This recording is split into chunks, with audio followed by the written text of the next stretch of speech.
If x plus y plus z equals to 0, prove that x cube plus y cube plus z cube equals to 3xyz.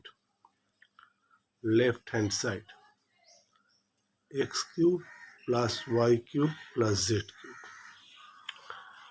X cube plus y cube. A cube plus b cube is a plus b whole cube minus 3ab into a plus b plus z cube.